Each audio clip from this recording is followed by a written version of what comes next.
The alarm screamed through the corridors of the New Frontier as Captain Jake Morrison rushed to the bridge. His boots clicked against the metal floor while emergency lights bathed everything in red. The crew moved with practiced efficiency around their stations, but Jake could see the tension in their faces. 3 days into their mission in the Kepler 442 system, they had found something that should not exist. Dr. Lisa Carter stood at the main scanner, her hands trembling slightly as she read the data streaming across her screen. She had been studying alien life forms for 15 years, but nothing in her experience had prepared her for this moment. The readings were impossible, yet the evidence floated right in front of their ship. "Captain, you need to see this," Lisa said, her voice barely above a whisper. She pointed toward the main view screen where a massive shape drifted in the darkness of space. The object was easily the size of a small moon, but as Jake looked closer, he realized it was not a celestial body at all. Lieutenant Commander Ryan Hughes stepped forward, his scanner beeping frantically. "Sir, that's organic matter. The computer is having trouble processing the size, but preliminary scans suggest it's a single organism." He paused, checking his readings again. A dead organism. Jake felt his blood turn cold. Every human in the galaxy knew the stories about void stalkers. They were the monsters that parents used to frighten children into staying close to home. Creatures so terrifying that entire star systems would evacuate at the first sign of their approach, standing 30 feet tall with armor that could deflect the most powerful weapons. They were living nightmares that had terrorized the galaxy for thousands of years. "Are you telling me that's a void stalker?" Jake asked, though he already knew the answer. The distinctive chitinous armor and massive claws were unmistakable. Even in death, Chief Engineer Amy Davis looked up from her console, her face pale. "Captain, if that thing is really dead, we're looking at the first confirmed void stalker corpse in recorded history. The galactic databases list them as virtually immortal. They can survive in the vacuum of space, feed on the life force of entire planets, and regenerate from almost any injury." Lisa moved closer to the scanner, her scientific curiosity overcoming her fear. "The cellular decay suggests it's been dead for approximately 2 weeks. But there's something else, something that doesn't make sense." She highlighted a section of the creature's torso on the screen. "Look at these markings." Jake squinted at the image. What he saw made his stomach turn. Deep gouges ran along the creature's sides, but these weren't the clean cuts of energy weapons or the blast patterns of explosives. These were bite marks. Massive bite marks that had torn through the creature's legendary armor as if it were paper. "Could another void stalker have killed it?" Ryan asked, but his voice lacked conviction. Lisa shook her head. "The bite pattern is all wrong. Void stalkers have specific dental structures designed for draining life force, not for tearing flesh. These marks suggest something was eating it, consuming it from multiple angles simultaneously." Amy pulled up the galactic database.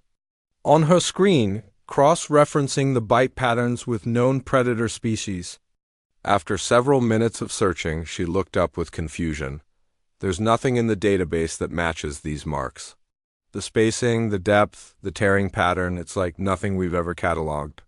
Jake walked to the view screen, staring at the massive corpse floating in the debris field. Chunks of the creature's armor drifted alongside pieces of what appeared to be internal organs. Whatever had killed this thing hadn't just defeated it. It had consumed it, torn it apart, and left the remains scattered across space. "Captain," Lisa said, her voice filled with a mixture of excitement and dread, "we need to bring it aboard. This could be the most important xenobiological discovery in galactic history." Ryan stepped forward. "Sir, with respect, bringing that thing on our ship could be dangerous. We don't know what killed it, and we don't know if whatever did this is still in the area." Jake considered the options. The New Frontier was a research vessel, designed for exactly this type of discovery. They had the equipment and the expertise to study the creature safely, but Ryan was right to be concerned. If something could kill a void stalker, it was far more dangerous than anything humanity had ever encountered. "We're doing this." "Decided. Amy, prepare the cargo bay. I want full containment protocols in place. Lisa, you'll lead the examination team." Ryan, I want security teams on standby and continuous scans of the surrounding area. As the crew prepared for the recovery operation, Jake couldn't shake the feeling that they were about to discover something that would change everything. The Void Stalkers had been the galaxy's apex predators for millennia, the ultimate expression of evolutionary perfection. If something could hunt them, kill them, and consume them, then every species in the galaxy might be in danger. The recovery took 6 hours. The creature was so massive that they could only bring aboard portions of it, carefully selecting the sections that showed the most interesting damage. As the final pieces were secured in the cargo bay, Jake stood in the observation deck, watching his crew work. Lisa approached him, her tablet filled with preliminary readings. "Captain, the internal damage is extensive. Whatever killed this thing didn't just attack from the outside. It got inside somehow and consumed the creature from within. The bite marks suggest multiple attackers, but they're too small to be another Void Stalker." Jake nodded, but his attention was drawn to something else. "Lisa, look at those burn marks on the armor." "They're not from weapons." Lisa followed his gaze and gasped. "Those are acid burns. Something dissolved through the armor using biological acid." "Captain, we're not dealing with a simple predator. We're dealing with something that evolved specifically to hunt Void Stalkers." The implications hit them both at the same time. If there was a species capable of hunting Void Stalkers, where were they now? And more importantly, what would they do when they realized their prey was gone? 3 weeks after the discovery aboard the New Frontier, the galactic communication networks buzzed with reports that made every civilized world hold its breath. More Void Stalker corpses had been found floating in the darkness of space, each one bearing the same mysterious bite marks that had puzzled Captain Jake Morrison and his crew. The impossible had become a pattern, and patterns meant something was hunting the galaxy's most feared predators. Commander Steve Parker stood in the briefing room of the human vessel Starbound, watching representatives from dozens of species argue. Through the holographic display, the Galactic Council had convened an emergency session, and for the first time in centuries, every major power was truly afraid. The Altari Federation's representative, a tall, blue-skinned creature with multiple eyes, kept gesturing wildly as it spoke about the threat to galactic stability. "The Zephyrian Empire demands immediate action," declared the reptilian ambassador, his scales shifting from green to red in agitation. "If something can kill Void Stalkers, then no species is safe. We must mobilize every fleet, every weapon, every resource to find and destroy this threat." Dr. Nicole Green, the human behavioral specialist assigned to Steve's team, leaned forward in her chair. She had been studying the attack patterns for weeks, and her findings were disturbing. "Respectfully, Ambassador, mobilizing fleets might not be the answer. The attack patterns suggest intelligence, not just predatory instinct. Whatever is doing this is thinking, planning, and adapting to its prey." The Altari representative's multiple eyes focused on Nicole with obvious disdain. "Humans have been part of the galactic community for barely 2 centuries. You lack the experience to understand the true nature of this threat." Steve felt his jaw tighten, but he kept his voice steady. "Dr. Green has analyzed more predator behavior patterns than most species have in their entire histories. Her expertise is exactly what we need right now." The holographic display flickered as new data came through. Security Chief Tony Roberts, monitoring the communications from his station, looked up with concern. "Sir, we're getting reports from the Outer Rim. An entire Void Stalker hunting pack has been found dead in the Titan Nebula. That's 7 creatures, all killed within the same time frame." The room fell silent. Void Stalkers were solitary hunters, by nature coming together only in the most extreme circumstances. For 7 of them to be in the same area meant they were either hunting something massive or running from something even more dangerous. Nicole stood and walked to the display, her fingers dancing across the control panel as she brought up the attack analysis. "The bite patterns are consistent across all discoveries, but there's something else. The creatures weren't just killed, they were systematically dismantled. The attacks focused on specific body parts, targeting the most nutritious organs first." Elderly human scientist named Dr. Carl Webb, who had been studying the galactic database for decades, raised his hand. Commander, I've been cross-referencing these attack patterns with ancient galactic records. There are references to similar markings in archaeological sites dating back millions of years. Steve nodded for him to continue. The oldest records speak of creatures called the hunger that walks, according to these texts. They were apex predators that once ruled the galaxy before mysteriously vanishing. The description of their hunting methods matches what we're seeing now. The Zephyrion ambassador's scales shifted to a deep purple, a sign of extreme fear in his species. Impossible! Those are myths, stories told to frighten children. The current galactic civilization arose because there were no apex predators to prevent our evolution. Tony's console beeped urgently. Sir, we're receiving a distress signal from the research station in the Kepler system. They're reporting movement in the asteroid field, something large and fast. Steve turned to his crew. Plot a course for the Kepler system. All hands to battle stations. He looked at the galactic representatives on the display. We'll investigate and report back. But I suggest you all prepare your defenses. If these creatures are returning after millions of years, they're not going to stop with the Void Stalkers. The journey to the Kepler system took 18 hours, and during that time, Nicole worked tirelessly to analyze every piece of data they had collected. Her findings painted a terrifying picture. The creatures weren't just hunting randomly, they were following a systematic pattern, eliminating the most dangerous predators first before moving on to easier prey. Commander, she said as they approached the system, I think we're witnessing the return of the galaxy's original apex predators. They're not just killing Void Stalkers for food, they're eliminating the competition that arose in their absence. The Starbound dropped out of hyperspace near the research station, and immediately their sensors began picking up massive energy signatures. Tony's security scans showed multiple large objects moving through the asteroid field with impossible speed and agility. Sir, Tony reported, his voice tight with tension. I'm detecting biological signatures, but they're like nothing in our database. The energy output suggests creatures roughly the size of Void Stalkers, but they're moving in coordinated groups. Steve watched the tactical display as the signatures moved in perfect formation through the asteroid field. Dr. Green, you said these things were intelligent. Are we looking at some kind of military formation? Nicole studied the movement patterns, her face growing pale. Commander, that's not a military formation. That's a hunting pack. And based on the way they're moving, I think they know we're here. The ship's communications crackled to life as the research station sent another transmission. Starbound, this is Dr. Martinez at Kepler Station. We've lost contact with the mining operation in Sector 7. The last transmission mentioned shadows moving through the asteroid field. Steve felt a chill run down his spine. Shadows.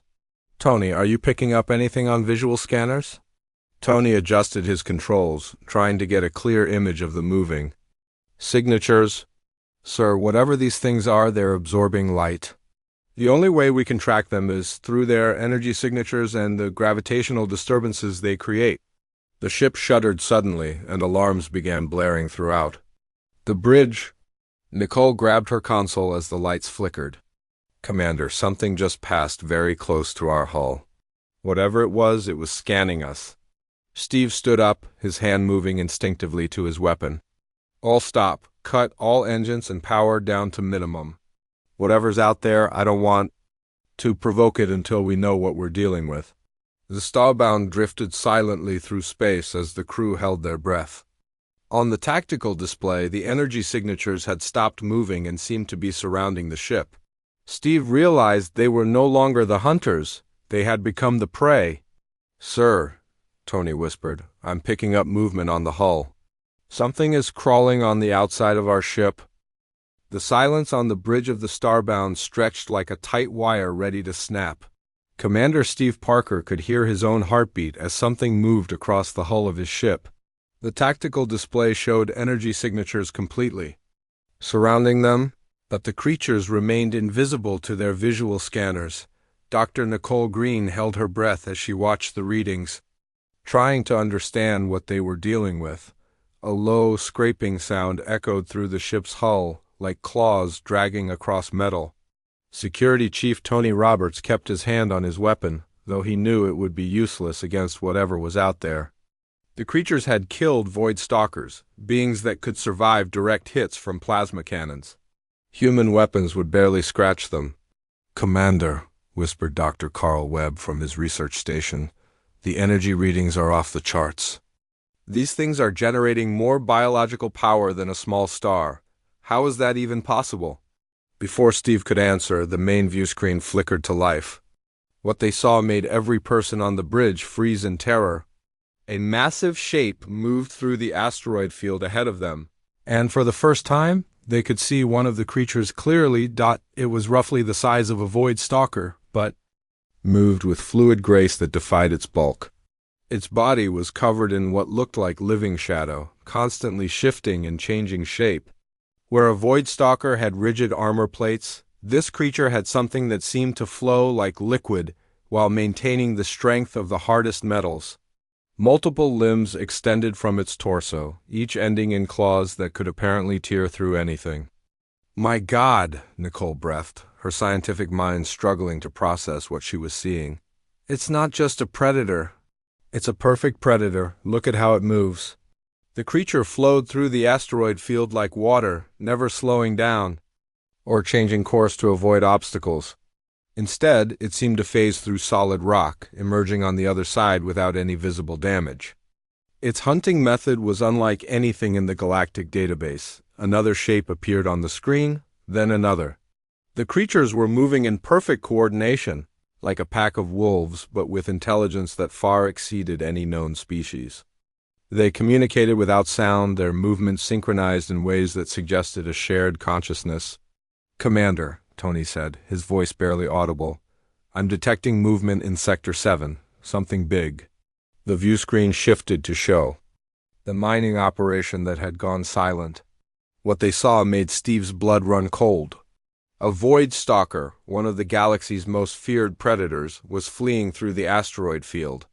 The creature that had terrorized civilizations for millennia was running in panic, its massive form crashing through asteroids in its desperation to escape. "It's afraid," Nicole said in amazement. "A Void Stalker is actually afraid." The reason for its fear became clear moments later.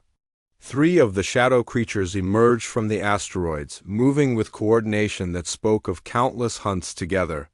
They didn't attack the Void Stalker directly. Instead, they herded it, forcing it into a specific area of the asteroid field. Steve watched in fascination and horror as the hunt unfolded. The creatures moved like dancers, each one knowing exactly where the others would be. They drove the Void Stalker into a narrow canyon between 2 large asteroids, cutting off its escape routes with precision that spoke of supreme intelligence. "They're not just hunting," Nicole observed, her voice filled with professional awe. "Despite the danger, they're demonstrating tactical superiority. That Void Stalker has been alive for thousands of years, but these creatures are outthinking it at every turn." The final moment of the hunt was swift and brutal. The shadow creatures struck simultaneously from 3 different angles, their claws penetrating the Void Stalker's legendary armor as if it were paper. The creature that had once fed on entire planets died in seconds, its life force drained by predators that had perfected the art of killing, but what happened next made Steve realized they were dealing with something far worse than simple predators. The creatures didn't just kill the Void Stalker, they consumed it completely, breaking down its body at the molecular level and absorbing everything. Within minutes, nothing remained of the galaxy's most feared predator except empty space. "Commander," Tony said, his voice shaking, "they're looking at us." The 3 creatures had finished their meal and were now staring directly at the Starbound. Despite the distance and the fact that they should not have been able to see through the ship's stealth systems, they were looking right at the bridge. Steve felt as though he was being examined by something ancient and hungry. Dr. Webb pulled up readings on his scanner. "Sir, they're scanning us. Not with technology, with some kind of biological sense we don't understand. They're learning about us, studying us. Nicole stepped closer to the view screen, her scientific curiosity overcoming her fear. Commander, request permission to attempt communication. If these creatures are intelligent, maybe we can establish some kind of dialogue. Steve nodded, though he wasn't sure it was a good idea. Open a channel on all frequencies. Let's see if they respond. The communication attempt lasted exactly 3 seconds. The creatures looked at each other, then at the ship, and Steve could swear he saw something like amusement in their movements. They had no interest in talking to their prey. One of the creatures moved closer to the ship, its form shifting and changing as it approached. Tony's scanners showed it was somehow adapting its body structure in real time, optimizing itself for whatever it planned to do next. All hands, brace for impact, Steve ordered, but the creature didn't attack. Instead, it simply observed them. For a long moment, as if memorizing every detail of their ship and crew, then, without warning, all 3 creatures vanished. They didn't move away or hide behind asteroids, they simply ceased to exist on any scanner. The energy signatures that had surrounded the ship disappeared completely. Where did they go? Tony asked, frantically checking his instruments. Nicole stared at the empty space where the creatures had been. I don't think they went anywhere. I think they're still here, watching us. They've just found a way to exist outside our ability to detect them. Steve felt a chill run down his spine. If the creatures could become invisible to their sensors, then nowhere in the galaxy was safe. They could be anywhere, watching, waiting, learning about every species before deciding which ones to hunt next. Set course for the nearest inhabited system, Steve ordered. We need to warn the galactic community. These things aren't just killing void stalkers, they're studying us, and I have a feeling we're next on their menu. As the Starbound prepared to leave the asteroid field, Steve couldn't shake the feeling that the creatures were still watching them. They had witnessed something that would change the galaxy forever, but he wondered if they would live long enough to tell anyone about it. Dr. Nicole Green sat in the research lab aboard the Starbound, staring at data that made her question everything she thought she knew about galactic biology. The DNA samples they had collected from the Void Stalker remains were telling a story. That seemed impossible, yet the evidence was right in front of her eyes. The genetic markers contained elements that should not exist in nature, patterns that suggested something far older than current galactic civilization. Captain Ben Phillips entered the lab, his face showing the strain of the past few days. Reports were coming in from across the galaxy of similar encounters with the shadow creatures, and every civilized world was beginning to panic. Dr. Green, what have you found? Nicole turned her screen toward him, highlighting specific sequences in the DNA analysis. Captain, these genetic fragments don't match anything in our database, but they do match something else. Ancient genetic markers found in archaeological sites across the galaxy. These creatures aren't newcomers, they're returning to their home. The implications hit Ben like a physical blow. If these creatures were native to the galaxy, then every species currently alive had evolved in their absence. The entire galactic ecosystem had developed because these predators had been gone, not because they had never existed. How long have they been gone? Ben asked.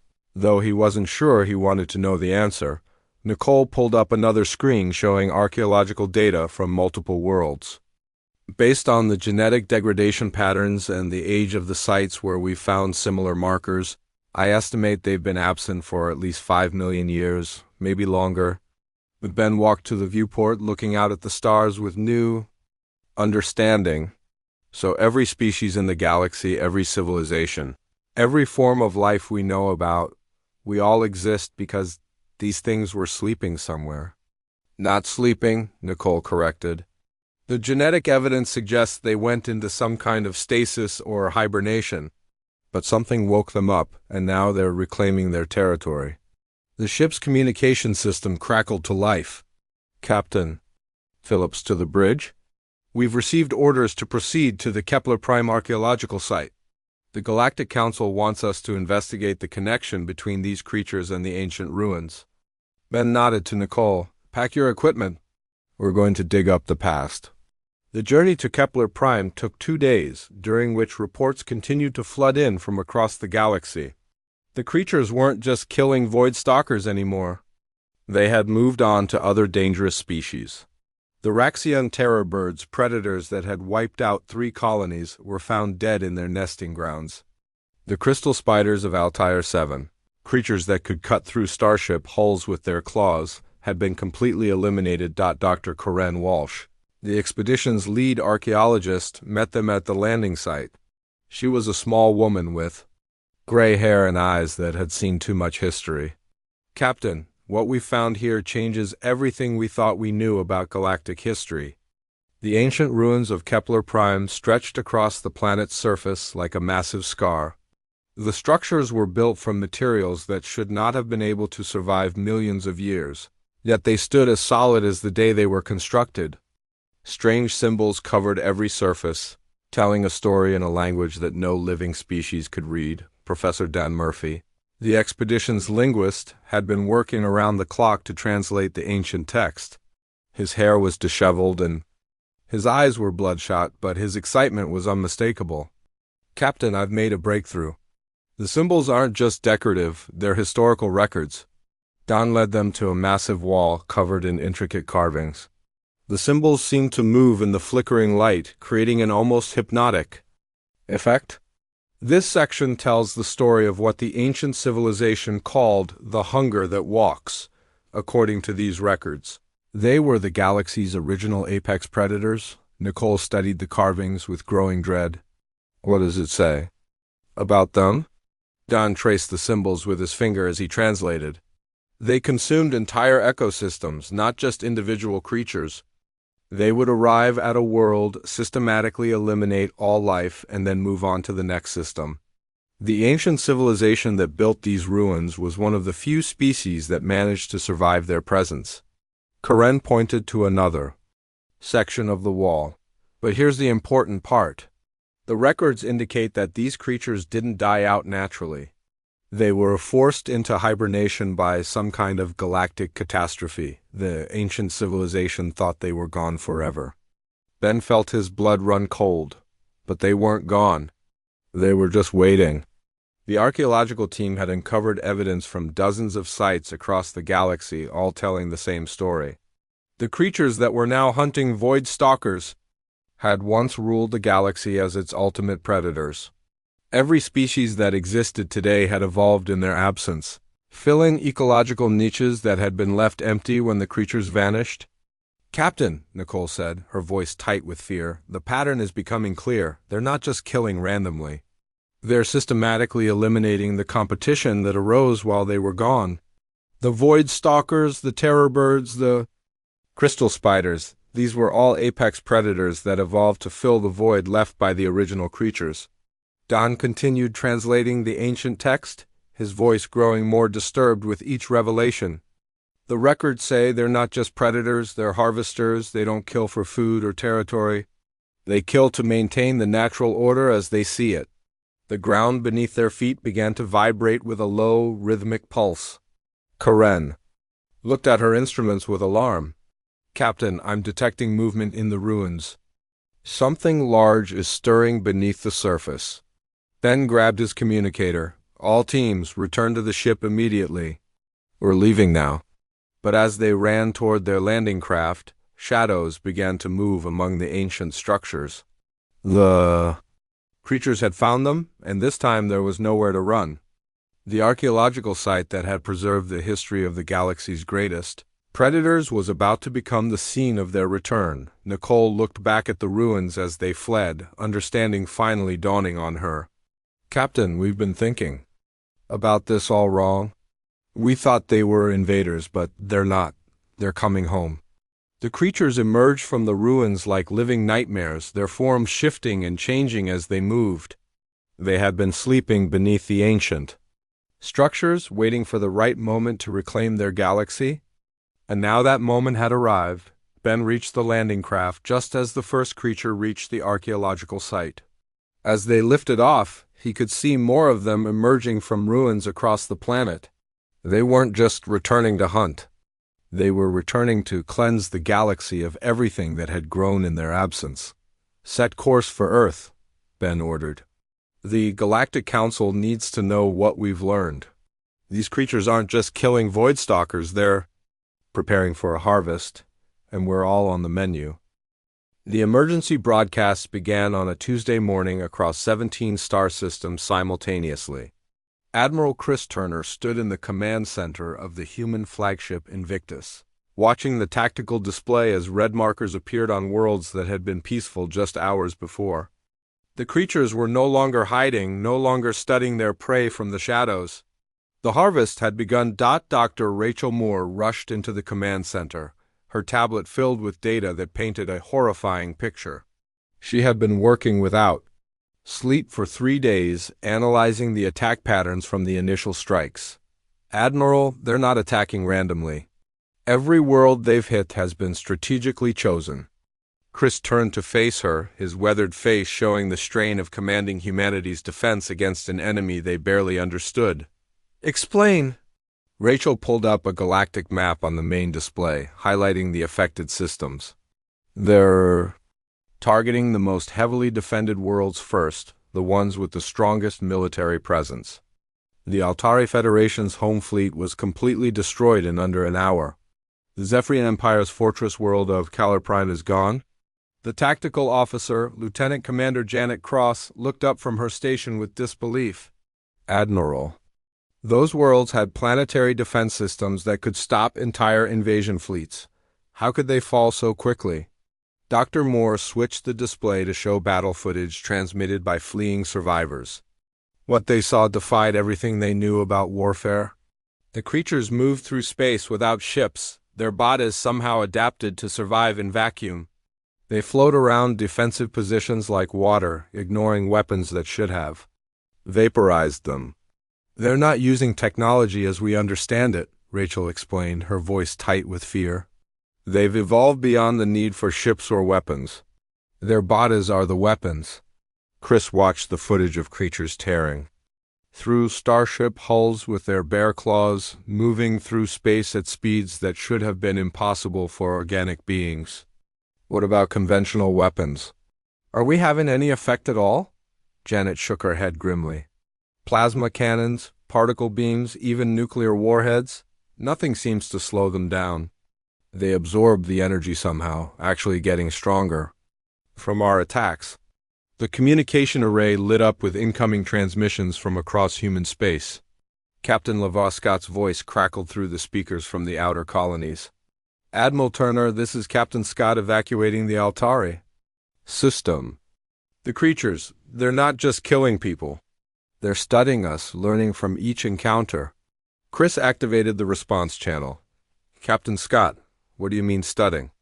Laura's voice was strained as explosions echoed in the background. "Sir, I watched them take apart a Zephyrian cruiser piece by piece. They didn't destroy it, they examined every component, every system. They're learning our technology, our weaknesses, our tactics." Dr. Moore pulled up another screen showing energy readings from the attack sites. "Admiral, the creatures are demonstrating knowledge of each species' biology and technology. They know exactly how to disable our ships, how to bypass our defenses, how to cause maximum casualties with minimum effort." The horrible truth was becoming clear.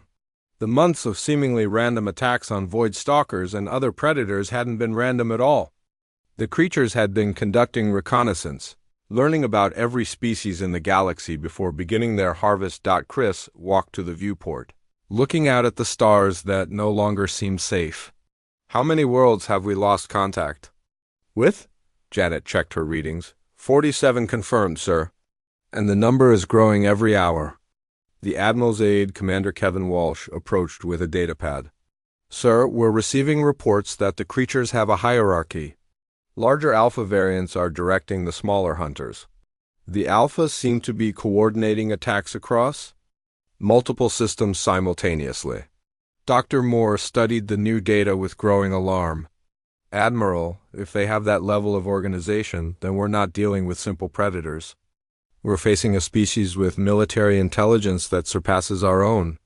The main display flickered as new intelligence came through from the surviving fleets.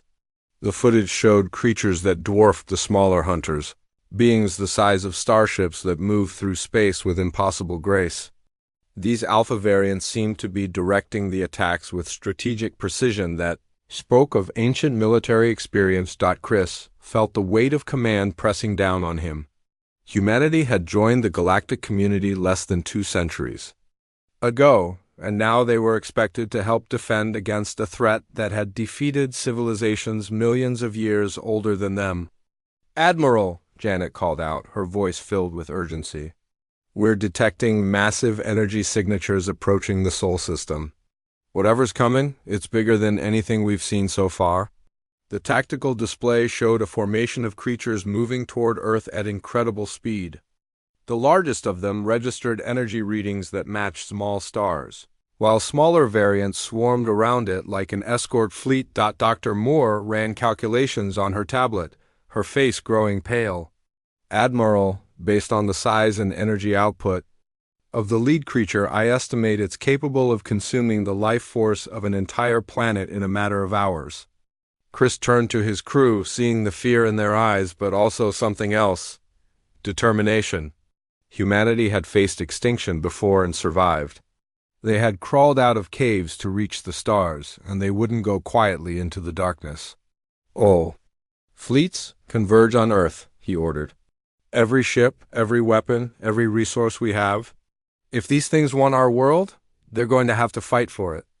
As the human fleet prepared for what might be their final battle, Chris couldn't help but think about the archaeological records from Kepler Prime.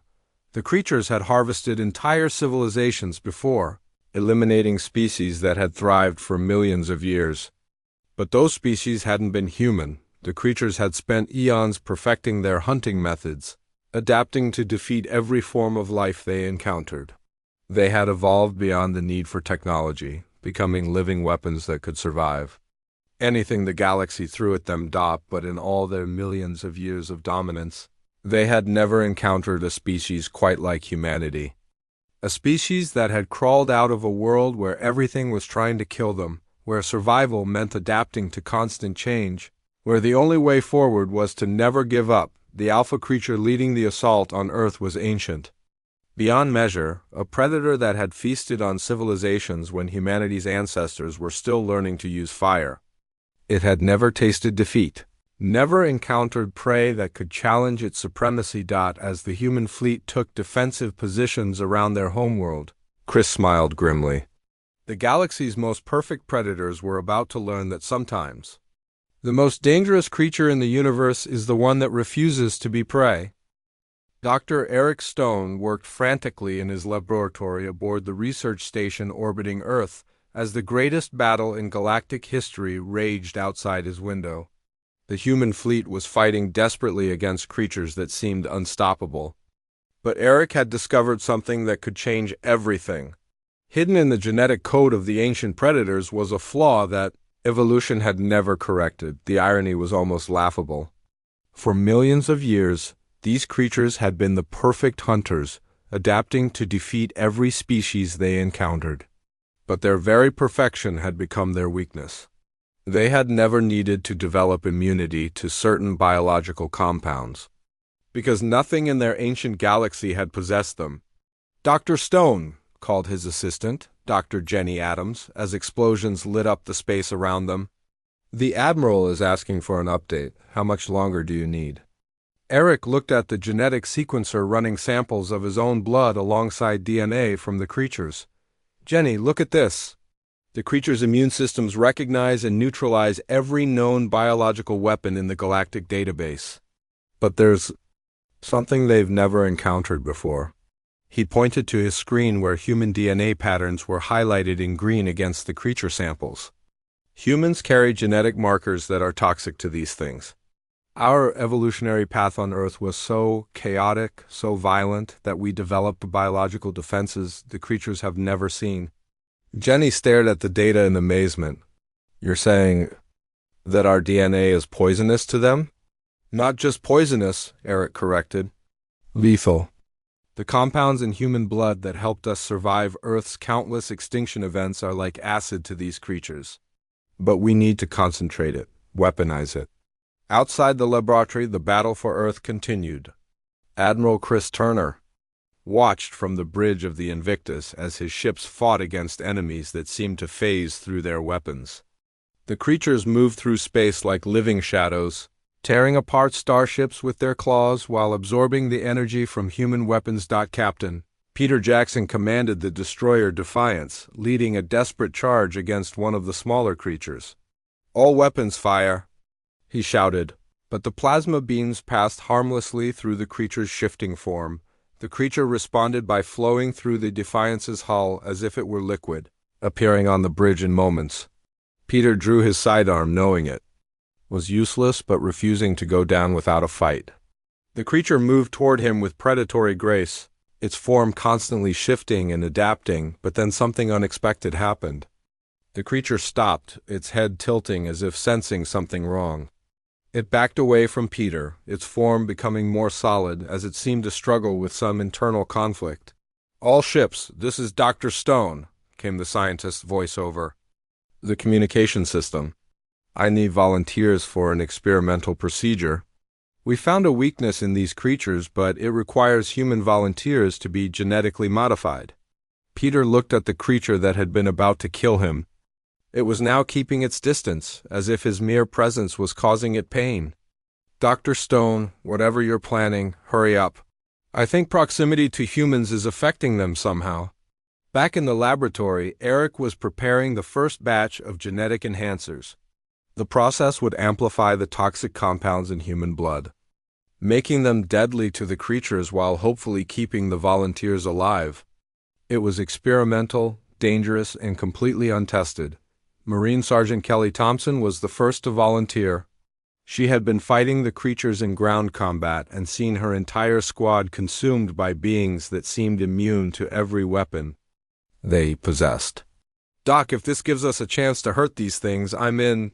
The genetic modification process took 20 minutes that felt like hours. Kelly gritted her teeth as the enhancers rewrote her DNA, concentrating the compounds that made humans unique in the galaxy. When it was over, she felt different, stronger, but also changed in ways she couldn't describe. Commander Alex Rivera led the second wave of volunteers, followed by dozens of others who were willing to risk everything for a chance to fight back. The modification process was painful and dangerous, but it was their only hope against an enemy that had conquered every other species in the galaxy. The first test came when Kelly encountered one of the smaller creatures in the station's corridors. Instead of flowing through her attacks like it had with conventional weapons, the creature recoiled from her touch. Where her modified blood made contact with its shifting form, the creature's flesh dissolved like it had been exposed to the strongest. "Acid, it works!" Kelly shouted over the communication system. "The genetic modifications work. These things can't handle human biology." The news spread through the human fleet like wildfire. The creatures that had seemed invincible were vulnerable to the one thing they had never encountered before: humanity's chaotic evolutionary heritage. The very traits that had helped humans survive. Earth's violent history were now their greatest weapons. Admiral Turner coordinated the counterattack as modified. Humans were deployed throughout the fleet.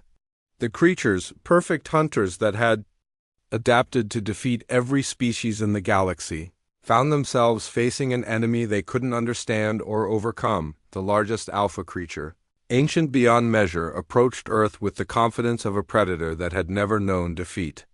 It had consumed civilizations that had thrived for millions of years, eliminated species with technology far beyond humanity's current capabilities, but as the first modified humans engaged it in combat, the alpha creature experienced something it had never felt before: pain. The touch of human hands burned through its perfect defenses, the modified blood eating away at its ancient flesh like the most deadly poison. Commander Rivera led the final assault on the alpha creature, his modified genetics making him a living weapon against the galaxy's former apex predator. The creature that had ruled the stars for eons found itself helpless against a species it had Underestimated. As the alpha creature dissolved under the assault of modified humans, its death screams echoed across space. The remaining creatures, witnessing the destruction of their leader, fled into the darkness between stars. They would return to their hibernation, waiting for another time when the galaxy might be safer for their kind. The battle was over. Humanity had not just survived the return of the galaxy's original apex predators, they had defeated them. The species that every other civilization had considered newcomers and weaklings had saved the galaxy from its greatest threat. Dr. Stone stood in his laboratory, looking at the genetic data that had made victory possible. Humanity's violent evolution, their chaotic development, their refusal to accept extinction, all of it had prepared them for this moment. They were not the strongest species in the galaxy, or the oldest, or the most advanced, but they were survivors. And sometimes that was enough to change the fate of every living thing among the stars.